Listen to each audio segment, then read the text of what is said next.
తెలుగు రాష్ట్రాల్లో ఎండలు మండిపోతున్న సంగతి తెలిసిందే. ఉదయం పూట సూర్యుడు నిప్పులు చెరుగుతుంటే సాయంత్రం పూట వరుణుడు పలకరించి కాస్త ఉపశమనం కలిగిస్తున్నాడు. తెలుగు రాష్ట్రాలపై సూర్యుడు విరుచుకుపడుతున్న తరుణంలో వాతావరణ శాఖ తీపి కబురు చెప్పింది. ఉక్కపోతతో అల్లాడిపోతున్న ప్రజలకు వాతావరణ శాఖ చల్లని కబురు చెప్పింది. ఉత్తర దక్షిణ ద్రోణి ప్రభావంతో తెలుగు రాష్ట్రాల్లో బుధవారం రాష్ట్ర వ్యాప్తంగా పలు జిల్లాల్లో వర్షాలు కురిసే అవకాశం ఉందని వాతావరణ శాఖ వెల్లడించింది. కొన్ని చోట్ల తేలికపాటి నుండి మోస్తరు వర్షాలు, మరికొన్ని ప్రాంతాల్లో పిడుగులతో కూడిన భారీ వర్షాలు కురిసే ప్రమాదం ఉందని వాతావరణ శాఖ హెచ్చరించింది. ఉత్తరాంధ్రలో బలమైన ఈదురుగాలులు వీచే అవకాశం ఉందని వాతావరణ కేంద్రం నివేదిక ప్రకారం కోస్తా ఆంధ్ర మరియు రాయలసీమ, తమిళనాడు, తెలంగాణ ప్రాంతాల మీదుగా ఉపరితల ద్రోణి వ్యాపించి ఉంది. ఉత్తరాంధ్రలోని పార్వతీపురం మన్యం, అల్లూరి సీతారామరాజు జిల్లా, శ్రీకాకుళం, అనకాపల్లి, విజయనగరం, విశాఖపట్నం జిల్లాల్లో అక్కడక్కడ ఉరుములు మెరుపులతో కూడిన వానలు పడే అవకాశం ఉంది. అంతేకాదు గంటకు 30 నుండి 40 కిలోమీటర్ల వేగంతో ఈదురుగాలులు వీచే అవకాశం ఉంది.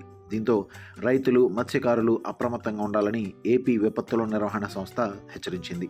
ఇక ఉభయ గోదావరి జిల్లాల్లో పోలవరం, కాకినాడ, డాక్టర్ బిఆర్ అంబేద్కర్ కోనసీమ జిల్లా, తూర్పు గోదావరి జిల్లాల్లో పిడుగులతో కూడిన తేలికపాటి నుండి మోస్తరు వర్షాలు కురుస్తాయని వాతావరణ శాఖ పేర్కొంది. ఇక రాయలసీమ ప్రాంతాలైన నంద్యాల, కర్నూలు, చిత్తూరు, తిరుపతి, వైఎస్ఆర్ కడప మరియు అన్నమయ్య జిల్లాల్లో కూడా వర్షాలు కురిసే అవకాశం ఉంది.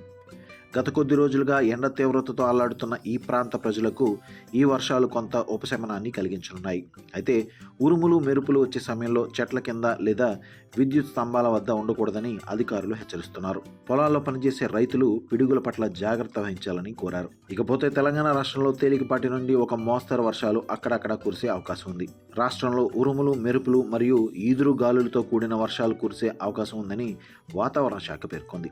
గంటకు 30 నుండి 40 కిలోమీటర్ల వేగంతో ఈదురుగాలులు వీచే అవకాశం ఉందని రాష్ట్రంలో పెద్దపల్లి, జయశంకర్ భూపాలపల్లి, ములుగు, భద్రాద్రి, కొత్తగూడెం, ఖమ్మం, నల్గొండ, సూర్యాపేట్, మహబూబ్ నగర్, వరంగల్, హనుమకొండ, జనగాం, సిద్దిపేట, యాదాద్రి భువనగిరి, రంగారెడ్డి, హైదరాబాద్, మేడ్చల్, మల్కాజ్గిరి, నాగర్ కర్నూలు జిల్లాల్లో అక్కడక్కడ వర్షం కురిసే అవకాశం ఉంది. ఇదిలా ఉంటే రాష్ట్రంలోని పలు జిల్లాల్లోనూ భానుడు తన ప్రతాపం చూపే అవకాశం ఉందని పేర్కొంది. బుధవారం రాష్ట్రంలోని ఆదిలాబాద్, జగిత్యాల, జోగులాంబ, గద్వాల, కామారెడ్డి, కొమరం భీం, మహబూబ్ నగర్, మంచిర్యాల, మెదక్, నారాయణపేట్, నిర్మల్, నిజామాబాద్, రాజన్న సిరిసిల్ల, సంగారెడ్డి, వికారాబాద్, వనపర్తి జిల్లాల్లో 41 నుండి 44 డిగ్రీల వరకు ఉష్ణోగ్రతలు నమోదయ్యే అవకాశం ఉందని వాతావరణ శాఖ వెల్లడించింది.